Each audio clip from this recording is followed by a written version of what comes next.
काली गोरी बहन को मिला जादुई सोने और चांदी का फ्रॉक। अरे आज तो बहुत देर हो गई, जल्दी जल्दी रसोई का सारा काम खत्म कर लेती हूँ, फिर मुझे घर की सफाई भी करनी है।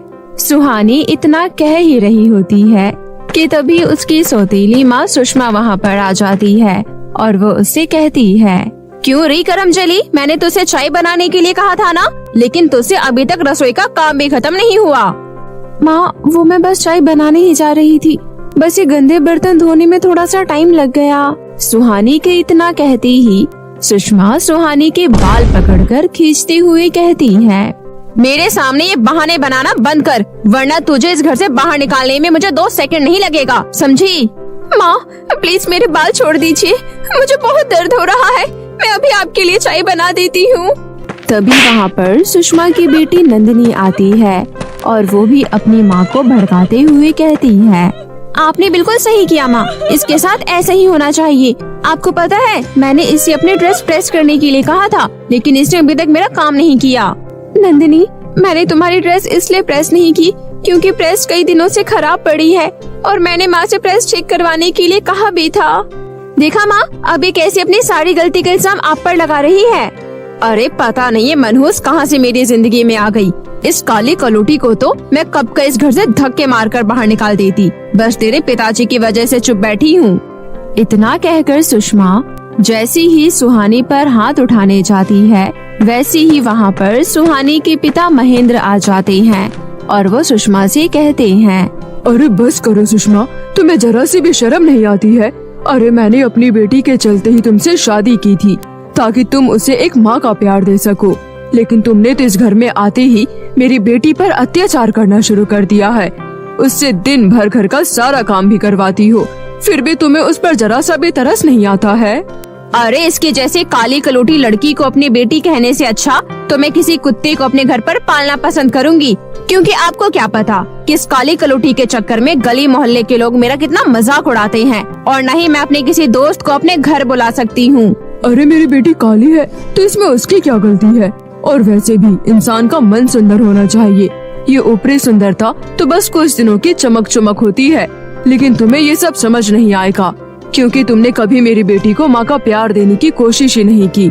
लेकिन मेरे लिए मेरी दोनों बेटियाँ एक समान है, इसलिए सुहानी बेटा तुम चिंता मत करो, तुम बस फटाफट से मेरे लिए चाय बना कर लाओ, उसके बाद मैं तुम्हें एक तोहफा दूंगा जिसे देखकर तुम बहुत ज्यादा खुश हो जाओगी। ठीक है पिताजी।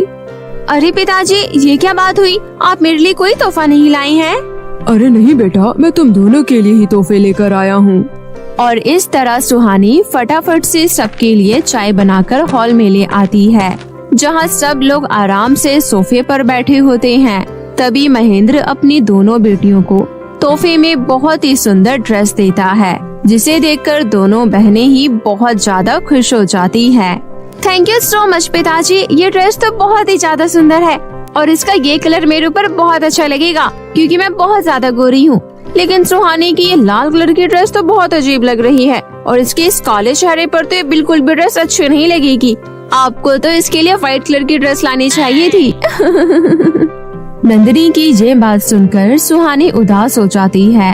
तभी उसके पिता कहते हैं, नंदिनी तुम भी अपनी माँ की तरह अपनी बहन का मजाक उड़ाना बंद करो। अपने पिता की ये बात सुनकर नंदिनी का मुंह बन जाता है।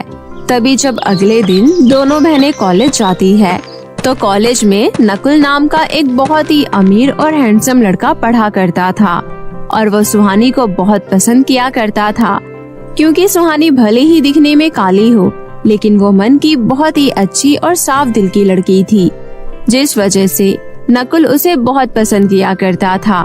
तभी जब नकुल सुहानी को कॉलेज में देखता है तो वो मन ही मन सोचता है, और चाहे कुछ भी हो जाए मैं सुहानी से अपने दिल की बात कह कर रहूँगा, पर मैं उसे कैसे कहूँ। हाँ मैं ऐसा करता हूँ, मैं सुहानी की बहन नंदिनी से बात करके देखता हूँ, वो मेरी मदद जरूर करेगी। अरे नंदिनी तुम क्लास के अंदर क्यों नहीं जा रही हो, तुम्हें क्लास अटेंड नहीं करनी है क्या? तुम अपने काम पर ध्यान दो, मेरी माँ बनने की कोशिश मत करो, और हाँ खबरदार जो तुमने ये बात पिताजी को बताई तो। इतना कहकर नंदिनी क्लास से बाहर आ जाती है और कहती है, ये सही मौका है, आज मैं नकुल को अपने दिल की बात कहकर रहूंगी। इतना कहकर नंदिनी नकुल के पास जाती है और उससे कहती है, हाय नकुल, कैसी हो तुम? क्या तुम आज क्लास में नहीं गए? नहीं, वो दरअसल मुझे तुमसे कुछ बात करनी है। इसका मतलब तुम भी मुझसे कुछ कहना चाहती हो? इतना कहकर नंदिनी मन ही मन सोचती है, लगता है नकुल भी मुझसे अपने दिल की बात कहना चाहता है। आखिर मैं हूँ ही इतनी सुंदर। वो दरअसल मैं तुम्हारी बहन सुहानी को बहुत पसंद करता हूँ और उससे शादी करना चाहता हूँ, तो क्या तुम इस काम में मेरी मदद करोगी? नकुल की ये बात सुनकर नंदिनी को बहुत ज्यादा गुस्सा आता है और वो मन ही मन सोचती है, भला ऐसा कैसे हो सकता है? इस नकुल को मेरी काली कलूटी बहन कैसे पसंद आ सकती है? अरे मैं तो उसको देखना भी पसंद नहीं करती हूँ। इतना कहकर नंदिनी गुस्से में घर वापस आ जाती है और अपनी माँ को नंदिनी के खिलाफ सारी झूठी बातें बता देती है। जिसके बाद सुहानी के घर आते ही सुषमा उसे बहुत मारती है। तभी सुहानी कहती है, माँ, आखिर आप मुझे क्यों मार रही हैं? मेरी गलती क्या है? अरे मनहूस, तेरी हिम्मत कैसी हुई मेरी बेटी का दिल दुखाने की? आज तेरी वजह से मेरी बेटी को उसका प्यार नहीं मिल पाया, क्योंकि वो लड़का मेरी बेटी को नहीं तुझे पसंद करता है। माँ, भला इन सब में मेरी क्या गलती है? हाँ माँ, भला इसमें सुहानी की क्या गलती है? आप इसे कुछ मत कहो और सुहानी तुम मेरे साथ चलो। इतना कहकर नंदिनी सुहानी को मारने के लिए उसे पहाड़ी के पास ले जाती है और उसे वहाँ से धक्का दे देती है। और सुहानी जैसे ही पहाड़ी से नीचे गिर रही होती है, वैसे ही एक सुंदर सी परी आकर सुहानी को बचा लेती है और उससे कहती है, सुहानी, क्या तुम ठीक हो? अरे, आपको मेरा नाम कैसे पता चला? सुहानी, मैं एक परी हूँ, इसलिए तुम्हारा हाथ पकड़ती ही मुझे तुम्हारे बारे में सब कुछ पता चल गया। और मुझे ये भी पता है कि तुम्हारी इस बहन ने तुम्हें मारने की कोशिश की है। फिर भी मैं तुम दोनों को ये जादुई सोने और चांदी के फ्रॉक देना चाहती हूँ। और इसमें से अगर तुम चांदी का फ्रॉक चुनती हो तो तुम लोगों की मदद कर सकती हो, और अगर तुम सोने का फ्रॉक चुनती हो तो तुम किसी भी चीज को सोने का बना सकती हो। परी की ये बात सुनकर नंदिनी कहती है, अरे वाह, फिर तो मैं ये जादुई सोने का फ्रॉक ही लूंगी ताकि मैं इस दुनिया की सबसे अमीर इंसान बन सकूं। लेकिन मुझे तो ये चांदी का फ्रॉक ही चाहिए ताकि मैं लोगों की मदद कर सकूं।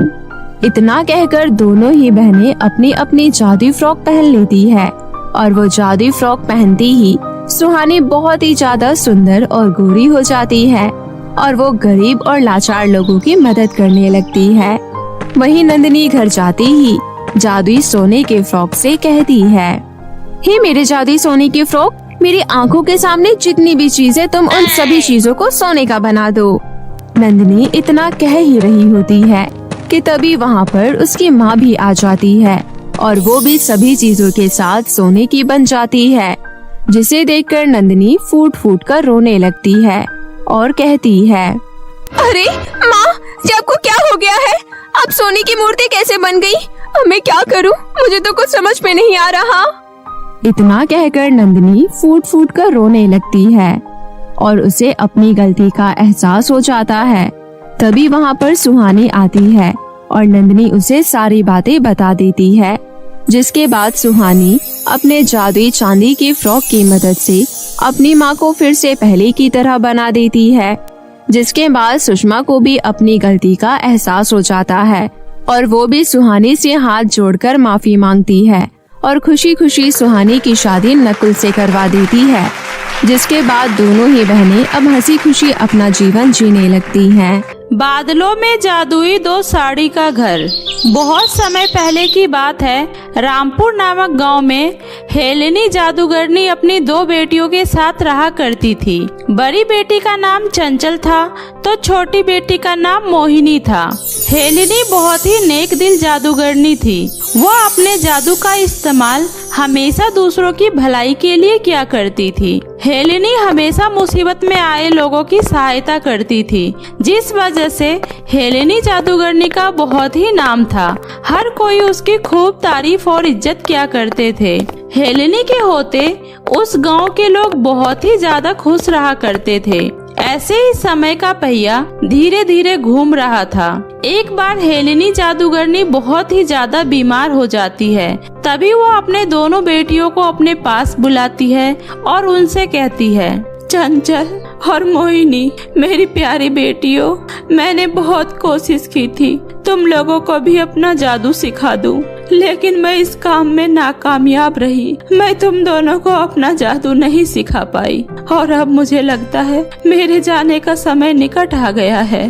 मेरे जाने के बाद तुम दोनों का पालन पोषण कैसे होगा?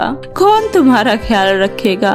इसलिए मैंने पहले ही बादलों में साड़ी का घर बनाकर रख दिया था, लेकिन कुछ समय पहले ही मुझे पता चला कि वहाँ पर एक और साड़ी का घर है। इसलिए अब तुम दोनों बहनों को बादलों में जाना होगा और वहाँ से असली वाला जादुई साड़ी का घर लेकर आना होगा। माँ, आप ये कैसी बातें कर रही हो? आपको कुछ नहीं होगा माँ, आप जल्दी से ठीक हो जाओगी। आप मुझे बताइए, मैं कौन सी जड़ी बूटी पीसकर आपको पिलाऊं जिससे आपकी तबीयत ठीक हो जाए? नहीं प्यारी बेटी, अब कुछ नहीं हो सकता। मैंने हर तरह का जादू करके देख लिया, लेकिन अब कुछ नहीं हो सकता। चंचल बेटी, तुम्हारी बहन मोहिनी अभी नादान है, वो तुम्हारी तरह समझदार नहीं है। अपनी बहन का अच्छे से ध्यान रखना और मेरी तरह ही तुम उस जादुई साड़ी के घर से लोगों की सहायता करना। यह मेरा जादुई कालीन है जिस पर बैठकर तुम उड़ते हुए बादलों में चली जाओगी और वहाँ से जादुई साड़ी का घर लेकर आ जाओगी। हमेशा खुश रहना मेरी बच्चियों, मेरा आशीर्वाद सदैव तुम दोनों के साथ है। दोनों बहन आपस में प्यार से रहना।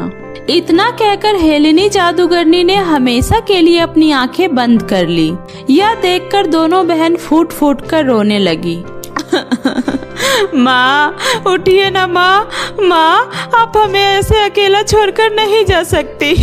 आपके बिना हम कैसे रहेंगे माँ?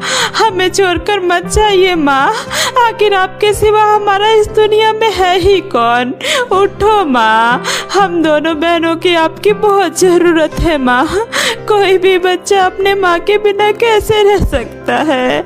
हम आपके बिना नहीं रह सकते माँ। आपने तो अपने जादू से अब तक कितने लोगों की जान बचाई है, अब आप अपनी भी जान बचा लीजिए ना माँ। वापस आ जाइए माँ, आंखें खोलिए। दोनों बहनों का रो रो कर बुरा हाल हो रहा था, लेकिन कहते हैं ना, जो एक बार चला जाता है वह कभी लौट कर नहीं आता। कुछ समय बाद दोनों बहन गांव वालों के साथ मिलकर अपनी मां का अंतिम संस्कार कर देते हैं और उदास मन से घर आ जाते हैं। घर आने के बाद मोहिनी चांदनी से कहती है, सुनो चंचल की बच्ची, बादलों में जो साड़ी का घर है उसे लेने बादलों में मैं जाऊंगी। मैं तुम्हें अपने साथ वहाँ लेकर नहीं जाऊंगी। माँ हमेशा मुझे नादान ना समझ कहकर डांटा करती थी ना, अब तुम देखना उन दोनों जादुई साड़ी के घर से असली साड़ी का घर मैं कैसे चुनकर अपने साथ लेकर आती हूँ और फिर सबको पता चल जाएगा कि मैं कितनी समझदार हूँ। मोहिनी, यह तुम्हें क्या हो गया है? माँ के कहने का मतलब वह नहीं था, तुम गलत समझ रही हो। तुम छोटी हो ना, इसलिए माँ ने ऐसा कहा। माँ ने हमसे कहा था हम दोनों को बादलों में जाकर वह साड़ी के घर को लेकर आना है। तुम वहाँ अकेले नहीं जा सकती, हो सकता है वहाँ तुम्हारी जान को कोई खतरा हो। बस बस रहने दे, आई बड़ी मुझे ज्ञान देने वाली। मैं अब कोई छोटी बच्ची नहीं रही, मुझे अच्छे से पता है खतरों का कैसे सामना किया जाता है। मुझे डराने की कोशिश मत कर। मैंने कह दिया ना, मैं वहाँ अकेले जाऊंगी तो अकेले ही जाऊंगी, समझी? चंचल मोहिनी को बहुत ही समझाने की कोशिश करती है, लेकिन मोहिनी चंचल की बात नहीं सुनती और वह उसे धक्का देकर वहाँ से गिरा देती है और तुरंत जादुई कालीन पर बैठकर आसमान में उड़ने लगती है। कुछ समय बाद मोहिनी बादलों में पहुँच जाती है, जहाँ उसे एक बहुत ही बूढ़ी परी मिलती है। अरे बेटा, जरा मेरी मदद कर दो, मेरे पंखों में बहुत दर्द हो रहा है। कृपया करके तुम मुझे अपने जादुई कालीन पर बैठाकर मुझे मेरे घर छोड़ दो। मैं बहुत मुसीबत में हूँ बेटा, मेरी मदद कर दो, तुम्हारा एहसान होगा बेटी। चल हट बुढ़िया, तूने मुझे क्या समझ रखा है? मैं यहाँ तेरी मदद के लिए आई हूँ, चल हट मेरे रास्ते से। मैं यहाँ अपने माँ का बनाया हुआ बादलों में से जादुई साड़ी का घर लेने आई हूँ। मुझे उसके लिए देर हो रही है, मुझे जाना है। किसी और से मदद मांग, पता नहीं कहाँ कहाँ से आ जाते हैं, भाग यहाँ से। ऐसा कहकर मोहिनी उस बूढ़ी परी को फटकार कर वहाँ से भगा देती है और आगे चली जाती है। थोड़ी ही देर उड़ने के बाद उसे वहाँ 2 चिड़िया नजर आती है जो जख्मी हालत में होती है।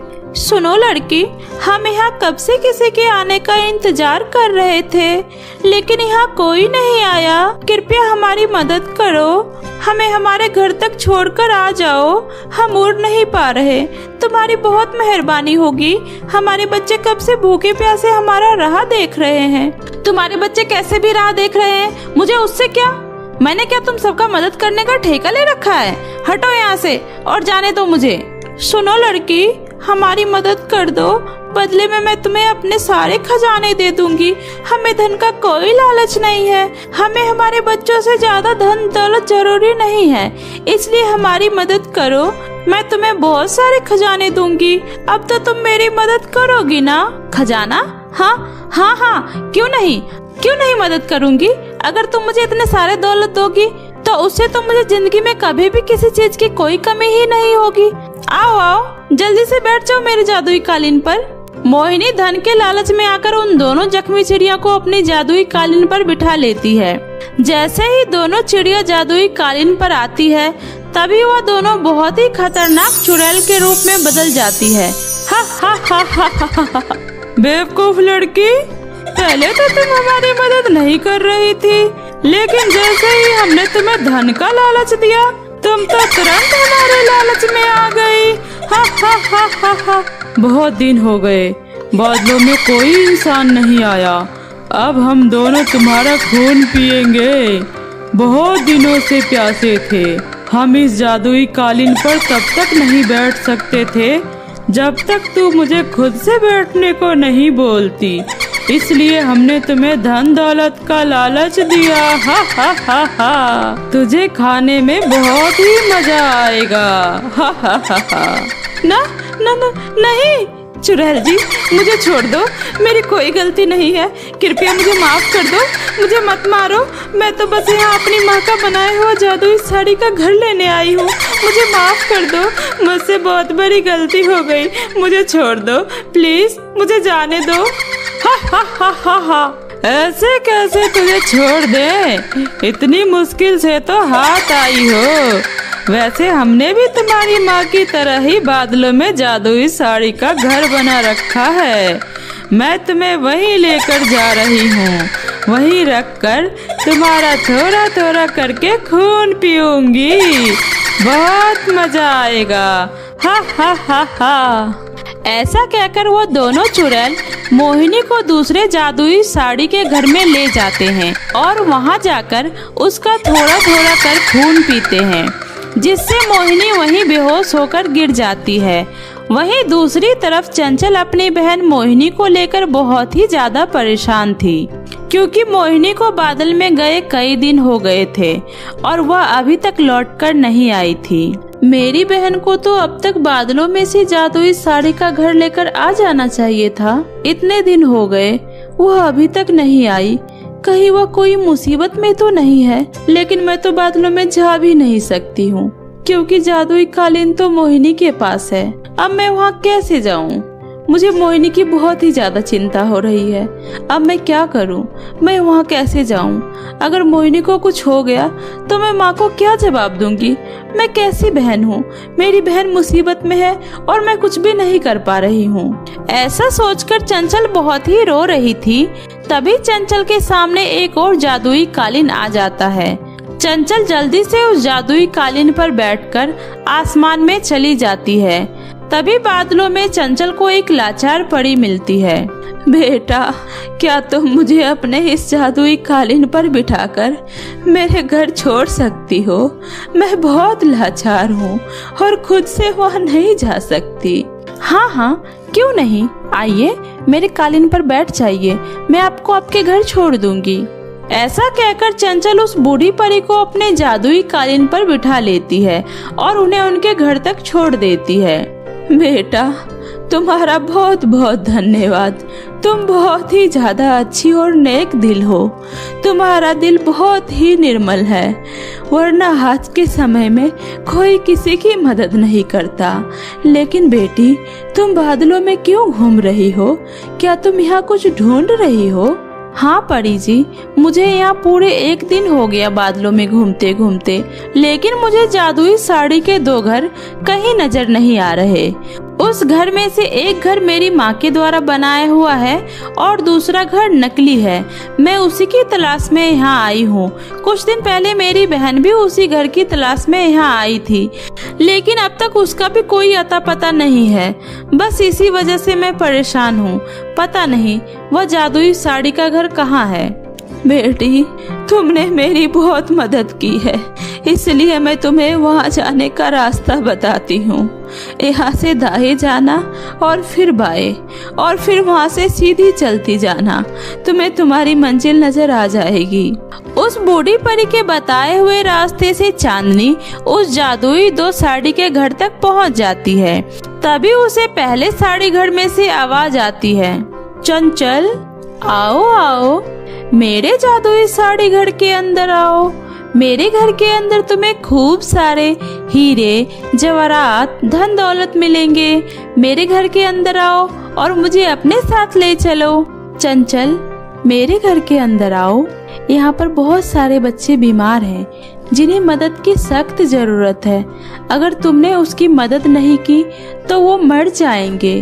कृपया मेरे घर में आकर उन बच्चों की जान बचा लो चंचल। अब फैसला तुम्हारे हाथों में है कि तुम मासूमों का जान बचाती हो या धन दौलत को चुनती हो। नहीं जादुई साड़ी के घर, मुझे धन दौलत का लालच नहीं है।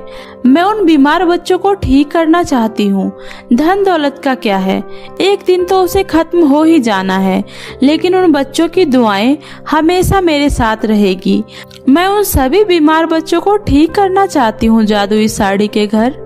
इतना बोलकर चंचल दूसरे जादुई साड़ी के घर में चली जाती है और उसके अंदर जाकर वह देखती है तो उसकी आंखें खुली की खुली रह जाती है, क्योंकि वह घर बहुत ही ज्यादा धन दौलत से भरा हुआ था। तभी जादुई साड़ी के घर से आवाज आती है, चंचल, तुमने धन दौलत का लालच नहीं किया, तुमने बच्चों की मदद करने का फैसला किया। इससे पता चलता है कि तुम ही जादूगरनी हेलेनी की बेटी हो, क्योंकि वह भी हमेशा दूसरों की मदद किया करती थी। अब तुम मुझे अपने साथ अपने घर ले जा सकती हो।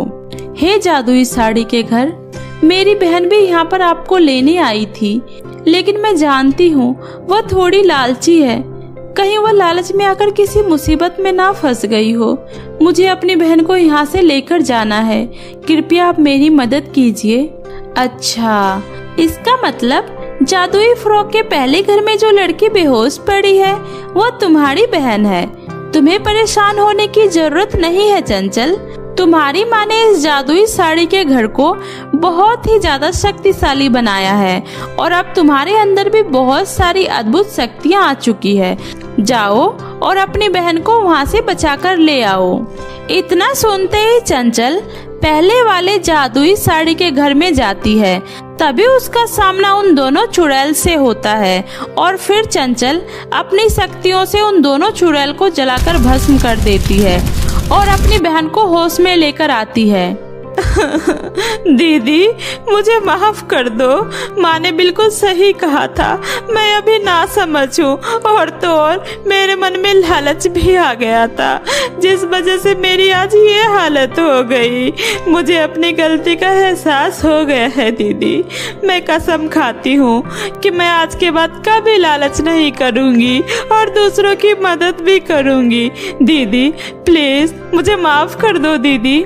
मोहिनी, मेरी प्यारी बहन, तुम्हें अपनी गलती का एहसास हो गया है। मुझे इस बात की खुशी है। तुम्हें अब माफी मांगने की कोई जरूरत नहीं है। अब चलो, मुझे माँ का बनाया हुआ जादुई साड़ी का घर भी मिल गया। उसे लेकर अब घर चलते हैं। और फिर इस तरह दोनों बहनें उस जादुई साड़ी के घर को अपने साथ घर ले आती है और खुशी खुशी उस जादुई साड़ी के घर में रहने लगती है।